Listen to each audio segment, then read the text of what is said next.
Should I start? I'm just waiting for people to come in. I cannot hear you at all. Okay, go ahead, Sheikh. Go ahead.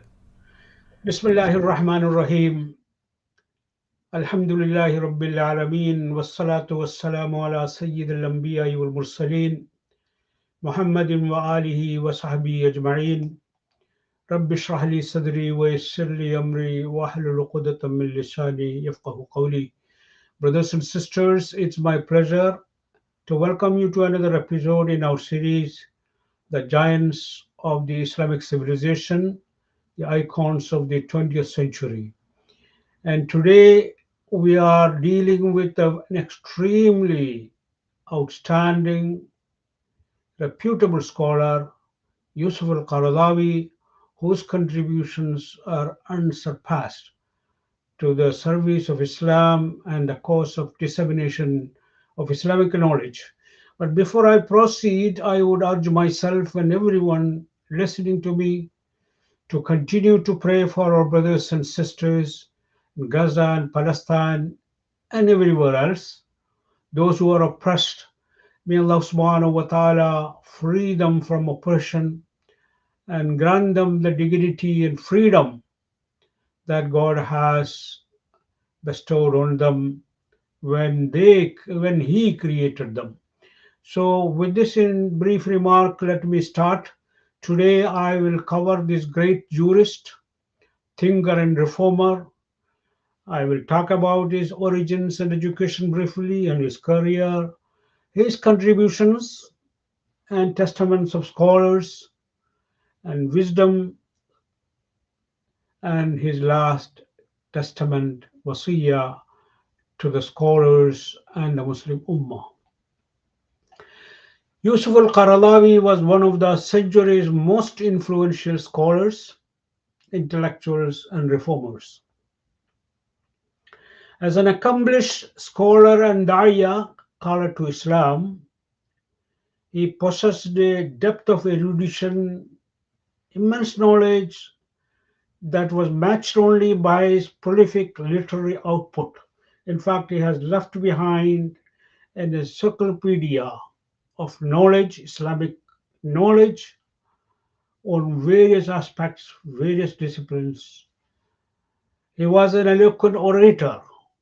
He would speak, inspire the audience. He was an excellent author and poet who composed poems and very, very inspiring. He influenced through his works and made himself liked, and he endeared himself to millions of people worldwide, all over the world.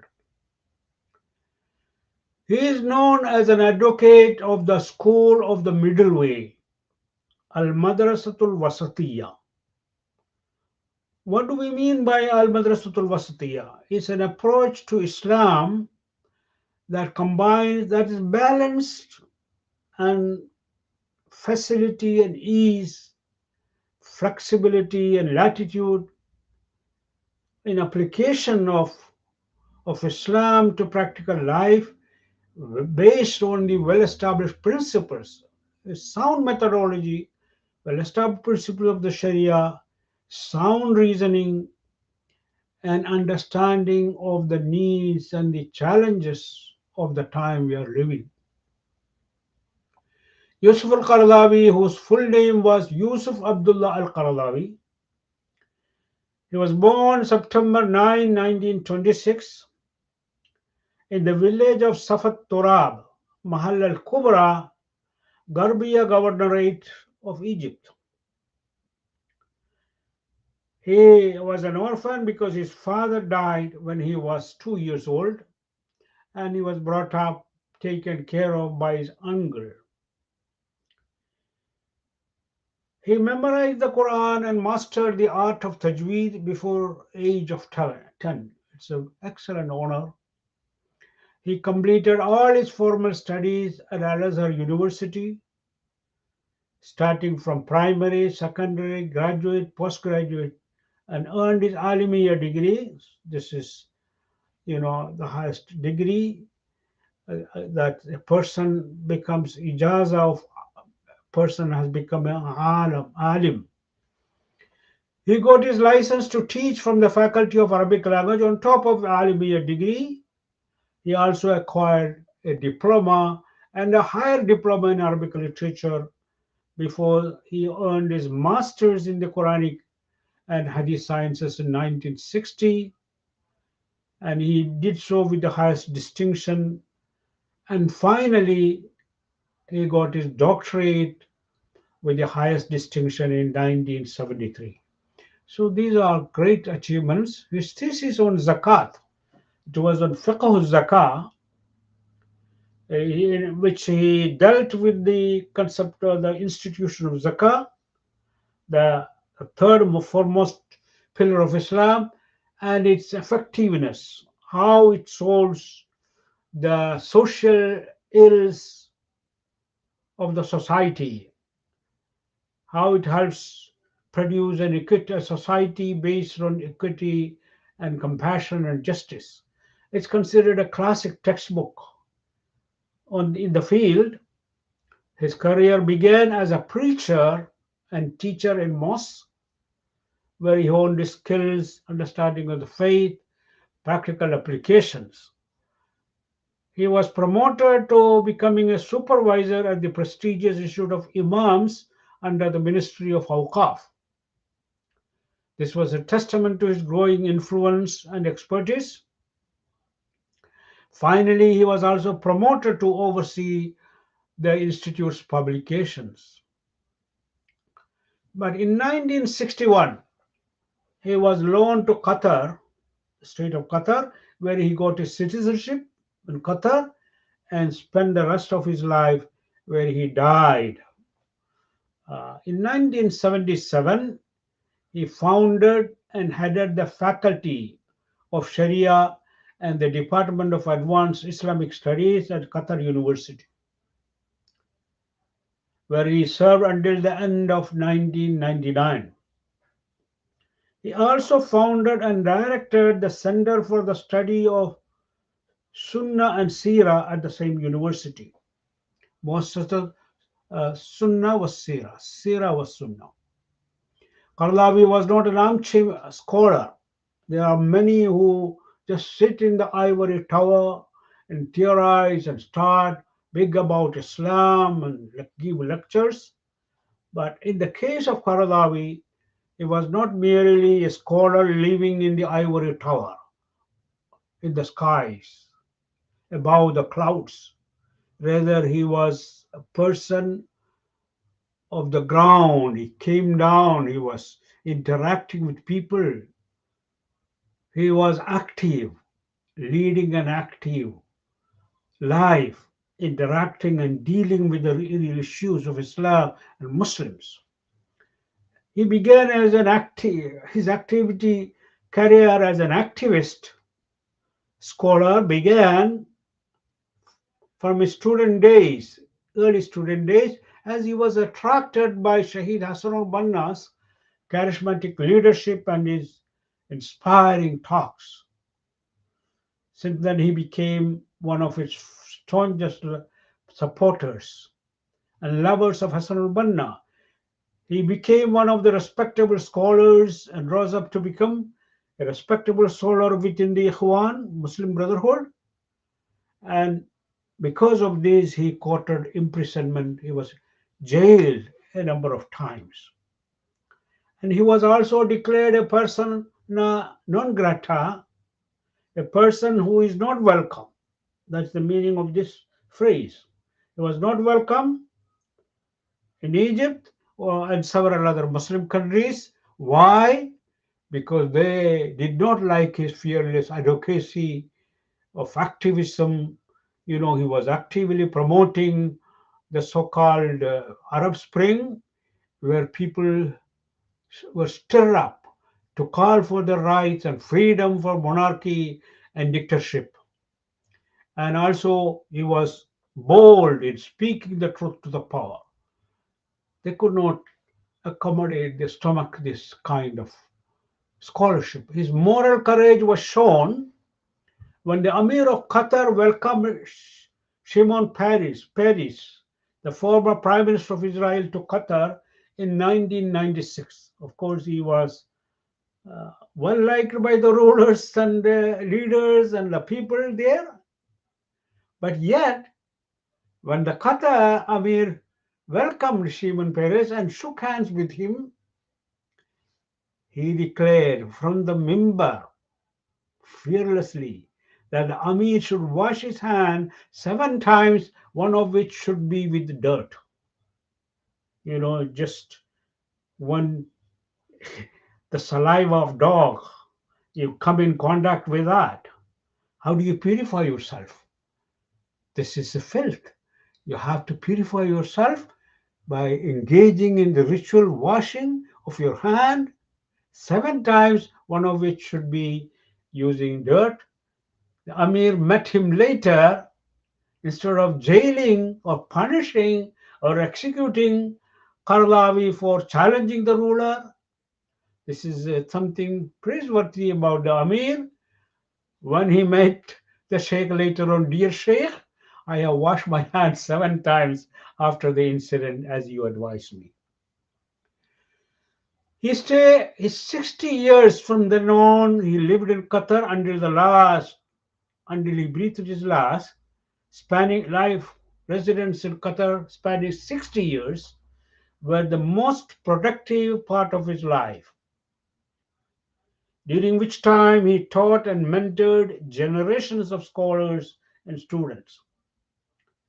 His love for Qatar was reciprocated in full measure, just as he loved Qatar.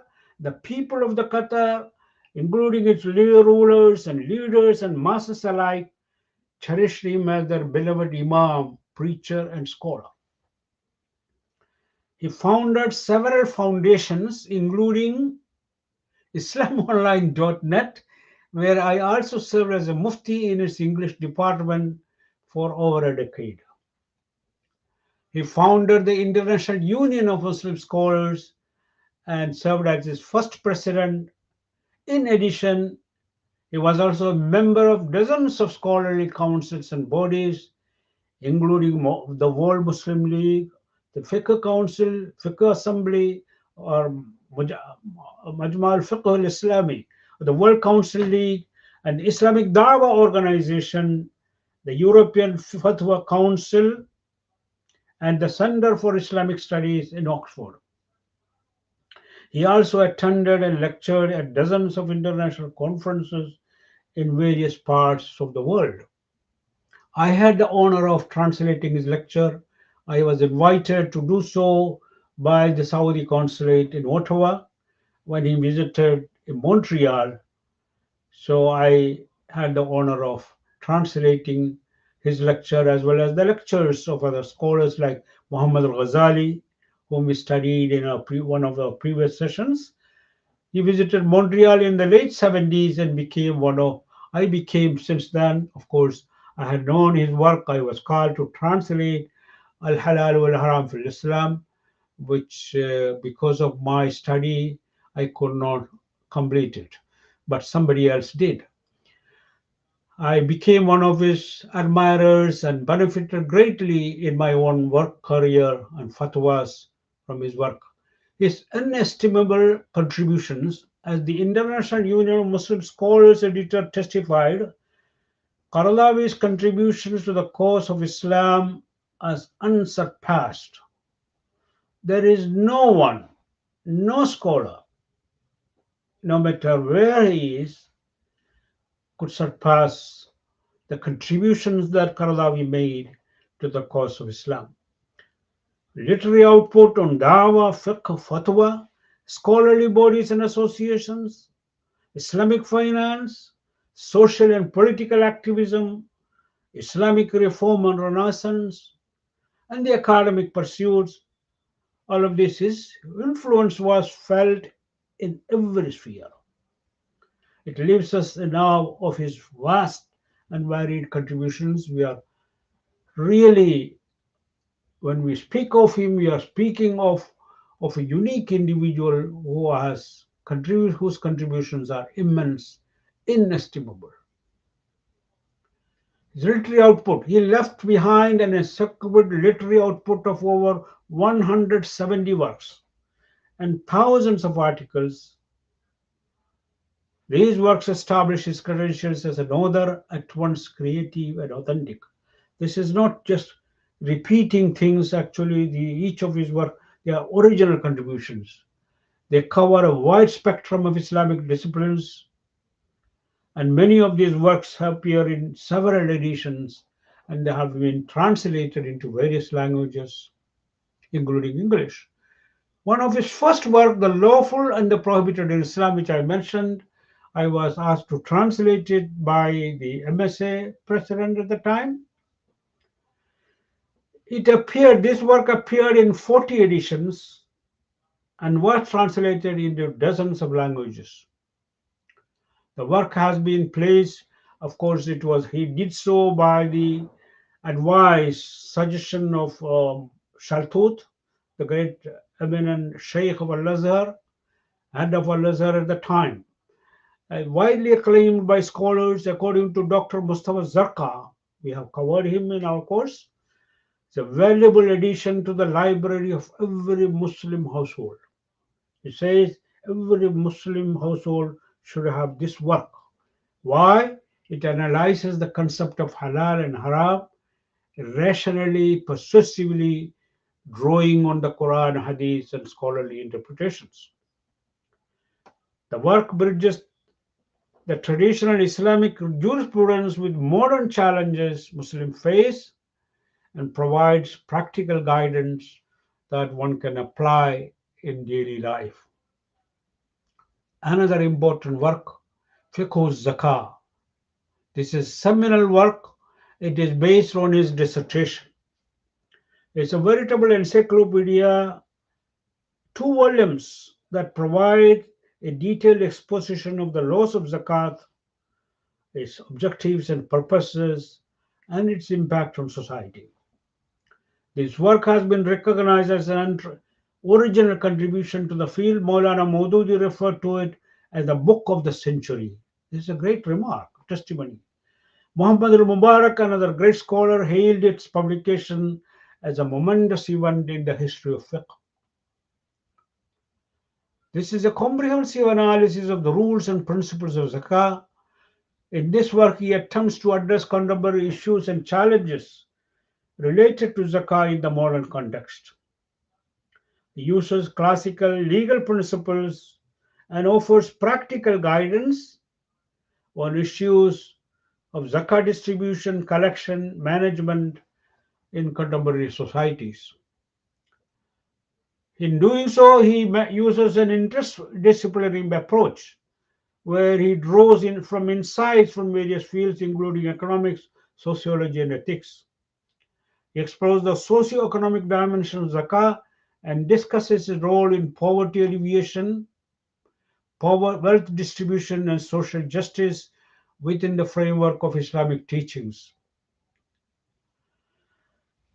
Its treatment is inclusive and flexible, and it accommodates diverse interpretations and practices within the Islamic legal tradition. He expands the eligibility of zakah criteria. Of course, he includes in fi sabilillah all the dawah and, of course, literature production and services for promoting the cause of Islam in the modern world, advocacy like supporting NCCM, supporting institutions that media, that promotes the truth, and all of this he brings under he expands the definition of fi sabilillah. So categories of beneficiaries and forms of wealth under changing social needs. In this work, he brings a major distinction between, of course, all of us have shares invested. So do we pay zakah on the total shares plus the dividend? He says it depends. If the shares are invested, capital investment, which produces jobs, like you have a factory. So factory is a capital. You don't need to calculate zakah for the cost of factory. but the output, the income that you derive, just like a house you rent. There is no zakah on the value of the house every year, but the rent that you receive every year. The same way, the dividend that you get from shares that are invested, that are considered capital investment, he makes a distinction. It's a very beautiful, it's a very, very dynamic and creative understanding and explanation of zakah. He also emphasized the spiritual, ethical, and moral dimensions of zakah, of course, because in fiqh, ordinary fiqh works, they talk about only the legal aspects. They miss this important dimension, the spiritual, ethical, and moral dimensions. So emphasize the importance of sincerity and compassion, thus encouraging Muslims to cultivate empathy and solidarity with the less fortunate members of the society, because the main purpose of zakah is to bridge the gap, widening gap between the rich and the poor, leading to rivalries, class tensions, and divisions in society. Another important work is fiqh al-aqalliyat al-muslima, fiqh of Muslim minorities, Muslims living as minorities in majority non-Muslim in countries where majority of the population are non-Muslim. It's a very, very important work. He teaches how to apply the Islamic law, how Muslims living as minorities in non-Muslim countries should apply Islam and Sharia, emphasizing the adaptability of these rules within the framework of Islamic principles to accommodate the unique circumstances and challenges Muslims face in such milieu. So, by doing so, the importance of preserving Islamic identity while also integrating with the main society, the community, the larger community, while maintaining the Islamic religious values. He provides concessions. He permits us to buy houses. This is an issue that Muslims face. And we have invented devices, legal stratagems. Like, we setting up so-called housing schemes. We claim it to be halal, but the payment we make towards purchasing a house way higher than what you would be able to buy a house using mortgage. So when there is no other option to acquire a house, to get a house, we can use the traditional mortgage system. This is because it's allowed under the rule of necessity. And also certain dietary adjustments. Of course, we face the issue of, medicines where there are elements of, some of the haram ingredients in these medicines. When we have no alternative, we can use that. Likewise, the perfume and cosmetics we get, there is an element of alcohol in it. So should we use it? He says it's allowed to use it because this does not, you are not consuming it. And of course, flexibility in prayer timings, because there are regions of the world where there is no standard time, sunrise and sunset. So we have a mosque of the midnight sun. They pray Tarawih when the sun is on top of their heads in some months. So how do we can follow the standard time zone? So we divide the day into 12, 12 each. Day 12 hours, night 12 hours. So within 24 hours, you adjust the prayers. So in this way, flexibility in applying the Sharia laws to meet the changing circumstances. He also tries to balance individual rights and collective responsibilities.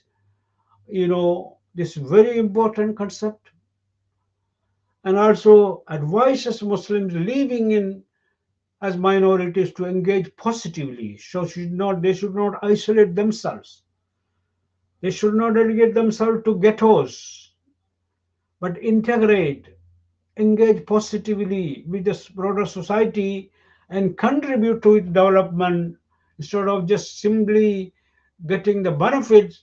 We should be givers as well as takers and build bridges of understanding with the people of other faiths and backgrounds.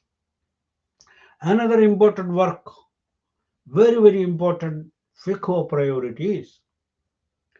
Muslims today lack this very important concept. We have lost a sense of priorities.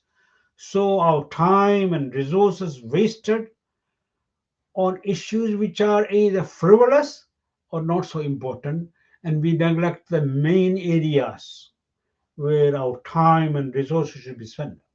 So prioritizing Islamic principles and practices based on their significance and relevance in different, because he establishes that in Sharia there is a hierarchy of priorities, which is a key concept in the book. It's not just a theoretical construct, underscores the practical reality. Of course, what do we mean by that? Not all religious obligations carry the same weight because we have faraid, we have usul, principles, which are different from the furu, minutiae, derivatives, details. We have fard, prayer, we have sunnah and nafil prayers. They are not of the same level. So we should place higher priority should be given to performing fard as opposed to occupying ourselves with sunan. An example is somebody failing to take care of his parents because he is busy in performing sunan and nawafil. Because Islam teaches us we have to be concerned with the occupying our time based on priorities. Explain that certain obligations should be given priority over others based on their importance in preserving life, faith, intellect, lineage, and property. Because there are five objectives of the Sharia: preservation of life, preservation of faith, preservation of intellect and offspring, and property. Of course, these are important. So, where there is a conflict, the priority is given to life and faith and intellect and lineage, accordingly. The ignorance of priority is one of the main reasons for the moral decline of Muslims. Glaring examples are we see people going for Hajj year after year after year. They should have, if they knew the priority system in Islam, they would not do so. Rasulullah had only performed a single Hajj. So they expend the money you spend on these extra pilgrimages should be given to give scholarship students or to fight poverty, dig wells where there are no wells, or spreading the dawah, advocacy group, building institutions that promote the cause of dawah and disseminating Islamic knowledge. Because these institutions are the lifeblood of a progressive ummah. Another glaring example, he saw young people and adults, they neglect the fundamental duty of serving their parents because they think parents' faith is less because of they are not having a beard, or they follow Ashari or Maturidi as opposed to the Salafi Aqidah. And things like that, they become occupied with the minutiae, ignoring the fundamental obligation, farila, the priority in Islam, which is because our duty to parents come next to our obligation to worship Allah subhanahu wa ta'ala. Also crucial balance conflicting obligations and directs navigating such dilemmas, advocating for prioritizing obligation, serve greater good and minimize harm. The ethical dimension of decision making and need to consider the potential consequences. We should consider the consequences of our actions on individual and society when deciding priorities. Very important concept. Importance of social justice and equity in setting priorities. And of course, the importance decisions to strive ease suffering, promote fairness, and enhance the well-being of individual society.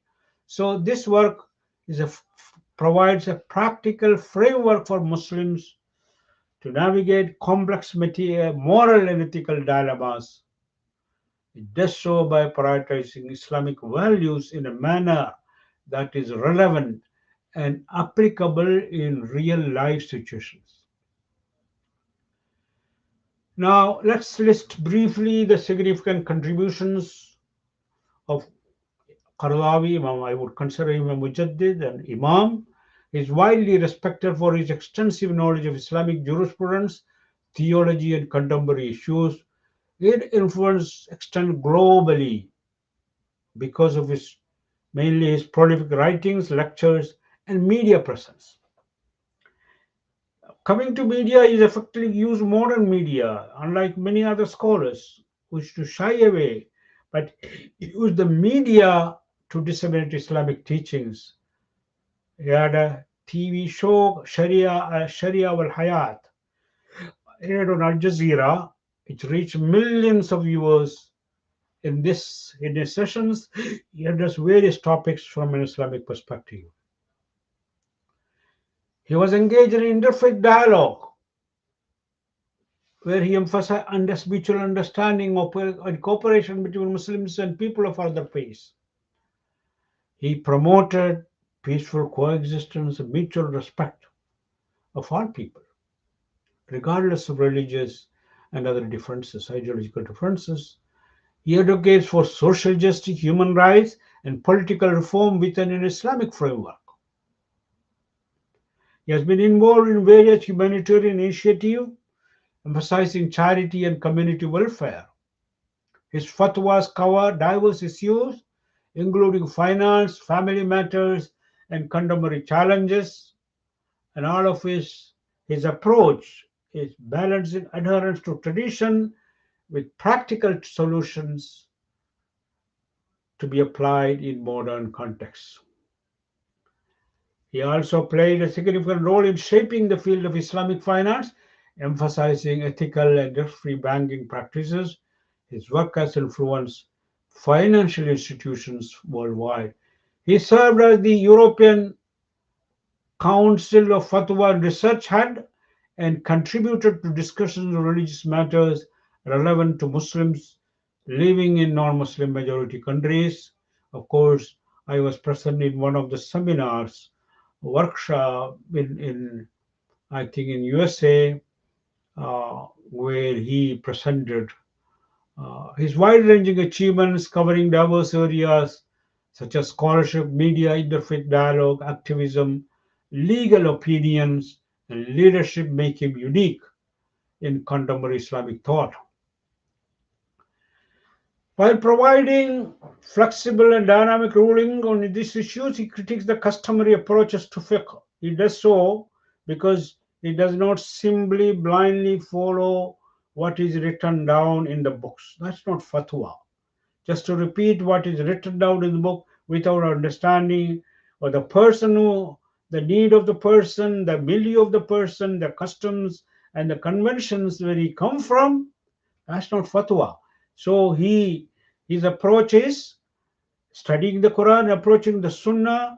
He critiques the customary approach, and of course, and deals with the issue by applying, the methodology we have mentioned earlier briefly, and also studying the Quran, approaching the Sunnah. He established a new methodology, the inherited legacy, how to deal with the inherited legacy, meaning that we could not simply follow everything that is written down there, but we need to reinterpret and find the lessons and the wisdom that we can learn.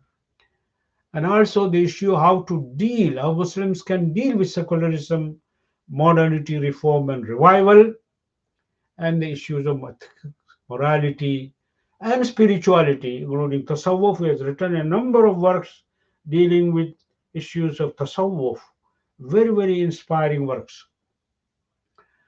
Through his extensive works in these areas and all of these areas, he has provided an excellent roadmap for scholars and students alike, which is at once creative and original. This extensive roadmap has been published posthumously in 100 huge volumes. It's a virtual treasure encyclopedia of Islamic knowledge. Now, coming to the awards and recognitions of this great scholar, outstanding scholar, and mujaddid and reviver, let me mention some of these recognitions. He was recipient of the Islamic Development Award in Islamic Economics. He was recipient of King Faisal International Award for his contributions to Islamic studies, which he shared with another scholar. Thirdly, Distinguished Scholarly Achievement Award from the President of the Islamic University of Malaysia for the year 1966. Sultan of Brunei Award in Islamic Jurisprudence for the year 1997. The State Appreciation Award for Islamic Studies from the State of Qatar for 2008. And Hijra Award for the year 1431 from the government of Malaysia.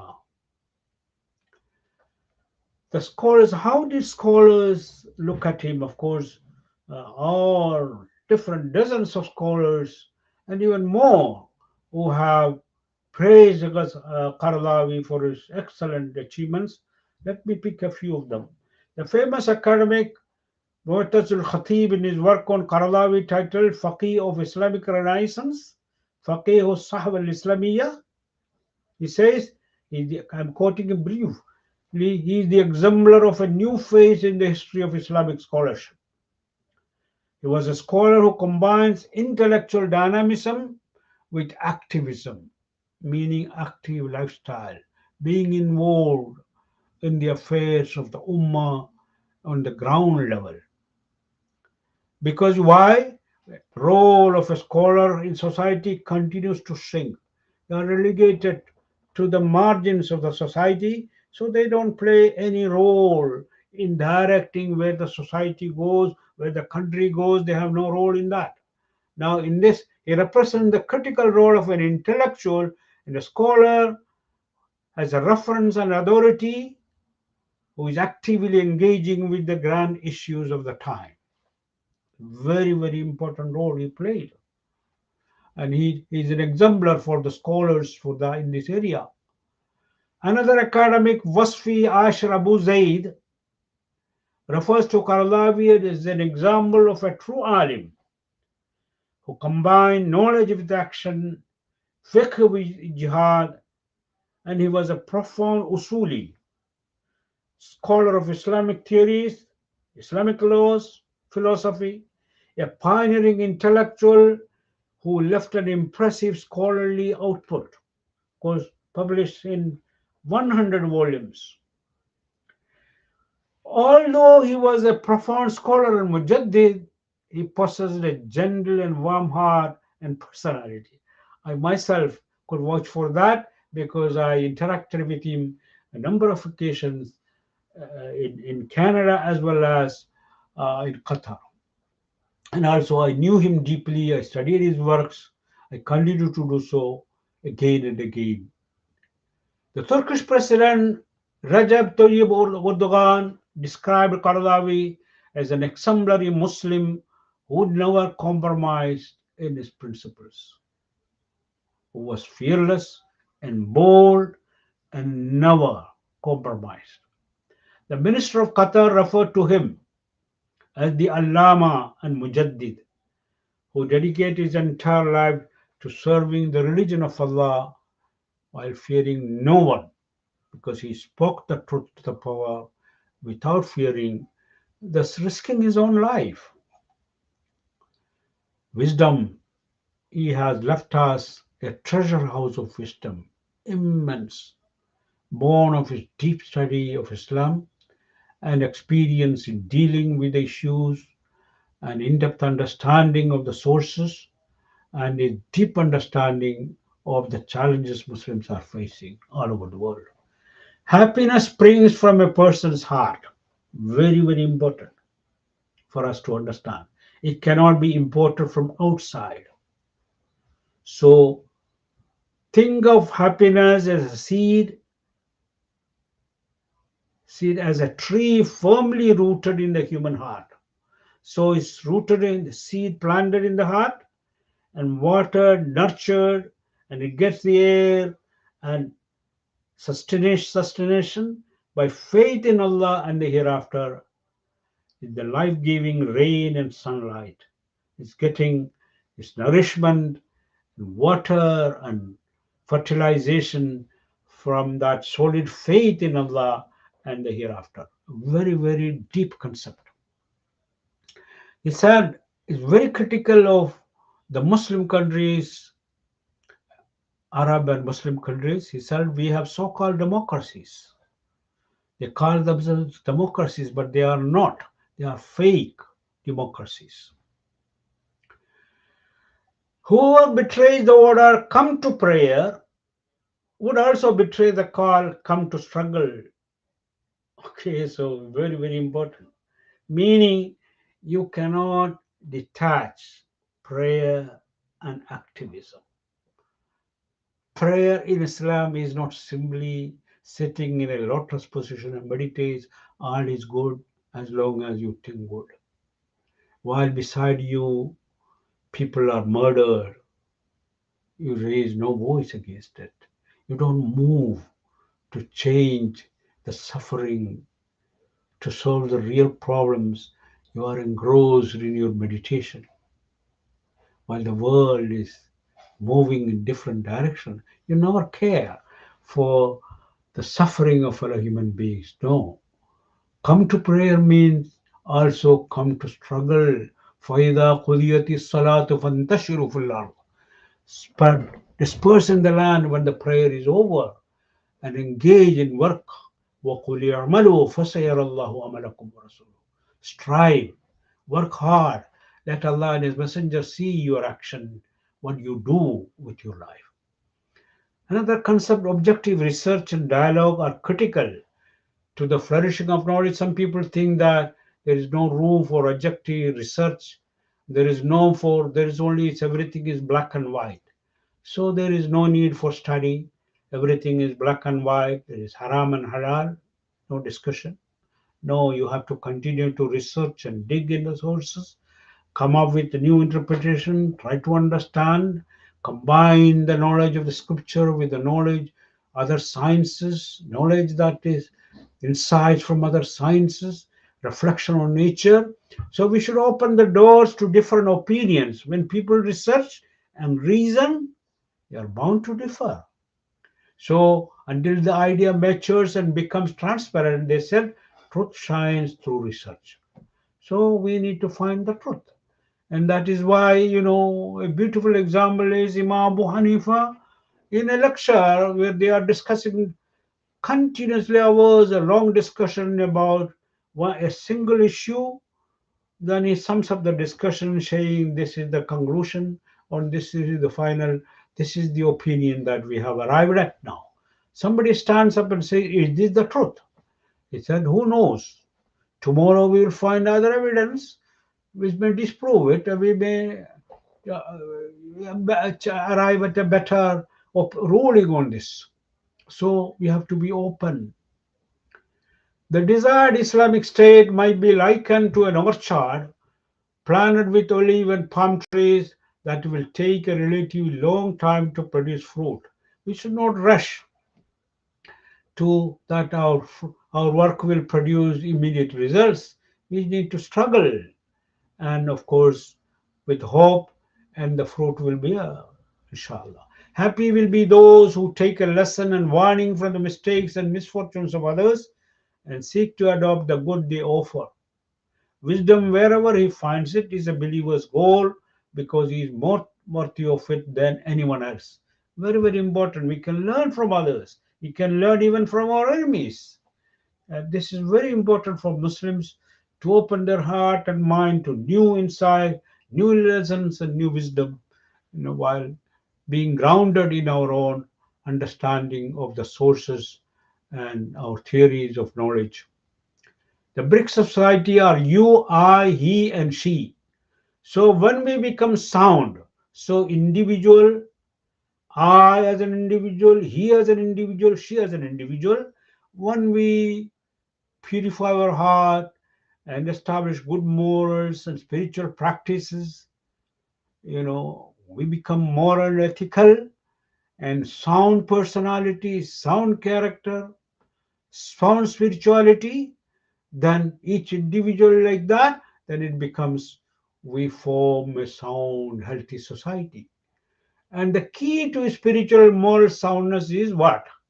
Faith in Allah. And he said, and also he said elsewhere, faith in hereafter. It is learning that raises a person's status. Think of a dog. There are all kinds of dogs. But Allah said, they ask thee what is lawful unto them. Say, lawful unto you are all good things. And as for the hunting animals like dogs, you have taught, teaching this dog from what God has taught you, you can eat of what they catch for you and mention the name of Allah over it. So, from this hadith, from ayah, this ayah emphasizes that there is a difference between the two types of one type dog that you have taught and mentored and trained so to do services. This dog is different from an ordinary dog. So what elevates this dog from the higher other dogs is that it has been instructed. So the lesson we derive is learning is knowledge is what that elevates a human being. Because they lack insight into reality, life, history, and God's ways or sunan in His creation, some people will continue to seek and demand the impossible. They will imagine what does not or cannot happen, misunderstand occurrences and events, and interpret them because of cherished illusions that in no way reflect God's sunan or a sense of Islamic law. So very, very important insight it is. It's worth reflecting for all of us that we have to understand the reality and God's ways of dealing with creation. We cannot expect miracles without work. We need to change our inner condition. Disagreements based on sound ijtihad that do not create discord and disunity are a blessing for the ummah. Even if we differ, it's a blessing. It's an enrichment of Islamic jurisprudence. Objective disagreement poses no threat if coupled with tolerance and free of fanaticism and narrow mindedness. We should not. We should tolerate differences. Allah will not ask people on the day of judgment, why didn't you gain victory? Instead, He will ask, why didn't you struggle? Why didn't you act? Why you didn't resist? Why didn't speak up against oppression and tyranny when it was becoming rampant? Even if we fail to achieve the result, we need to struggle. I conclude with the last testament. This scholar left a wasiya for scholars and students alike. Of course, all the ummah can benefit from this. The main points are just gist of this. Our loyalty should be toward Islam, should not be towards any race or nation, ethnicity, or party, or movement, or organization, or institution. Our primary loyalty should be towards to Allah and Islam. Our ultimate source of authority in judging things and people and personalities should be the Book of Allah and the sound traditions of Rasulullah. We should study these authentic sources while using the method established by our predecessors, shunning innovations, misinterpretation, and interpolations, extraneous materials that have crept into the Islamic tradition. We have to be steadfast in speaking the truth to the power, and we must never shirk the responsibility. It's our duty to command good and forbid evil. Stand up to declare the truth, to call to the truth and justice, and call to the way of Allah subhanahu wa ta'ala. We must always remember the Prophet's advice to Mu'adh. Mu'adh bin Jabal was sent as a caller, as a preacher, as a governor to Yemen, and the Prophet taught him the method, how to spread Islam, how to apply Islam. Make it easy. Yassiru wa la tu'assiru, wa bashiru wa la tunaffiru. Make it easy, and do not make religion hard on people to practice. Always good news, and don't drive people away from Islam by making religion difficult and presenting it as harsh and hard and rigid.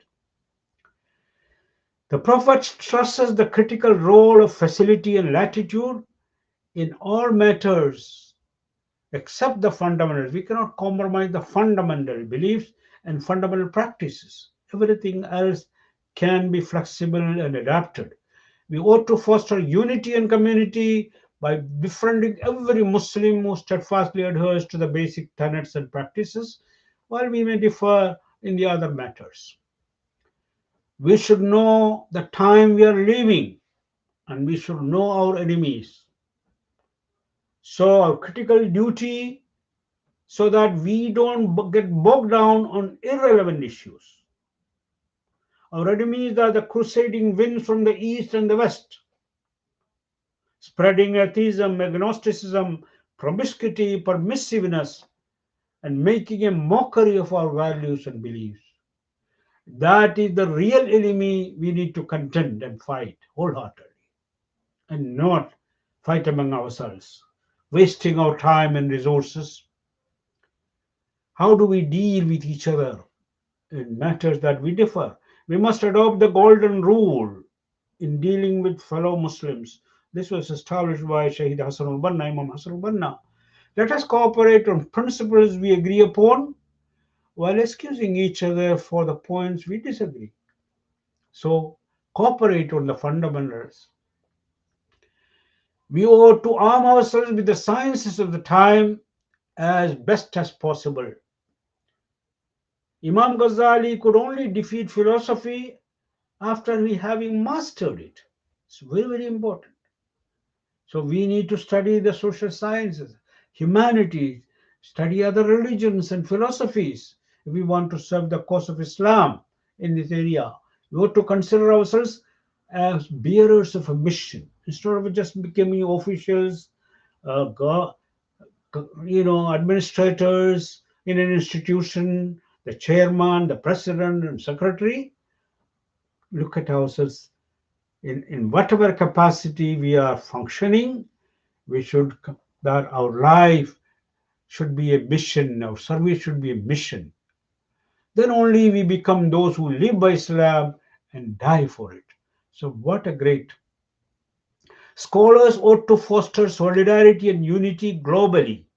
So that's why the International, Union of Scholars established that with this intention.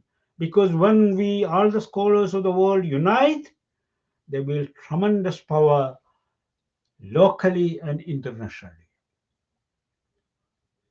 And finally, we ought to support wholeheartedly every Islamic call, everyone who calls, whose call is aiming at restoring, empowering, and seeking to mold society, the individual society, according to the teachings of Islam. What a wonderful contribution, legacy that Imam Qardawi has left us. We need to study his works. Many of them are now appearing slowly in English as well as in other languages. So I would urge you to study the lawful and unlawful in Islam, fiqh zakah, fiqh priorities, fiqh minorities, as well as other works that are becoming readily available now out there in the book stores and Amazon and other forums. May Allah subhanahu wa ta'ala help us to benefit from the great resources that this great scholar, eminent scholar, has left us from his encyclopedic works. May Allah subhanahu wa ta'ala elevate his status in Jannatul Firdaus and raise him up, raise us all up in the company of the prophets and the saints and the martyrs and the righteous on the day of judgment. أقول قولي هذا وأستغفر الله لي ولكم والسلام عليكم ورحمة الله وبركاته. Inshallah, next week we will be dealing with an important icon of the Islamic American Islam, of Islam in the world in the 20th century, American Malcolm X, inshallah. So join me as we study some of the wisdom and the legacy of this great icon. Assalamu alaikum wa rahmatullahi wa barakatuh.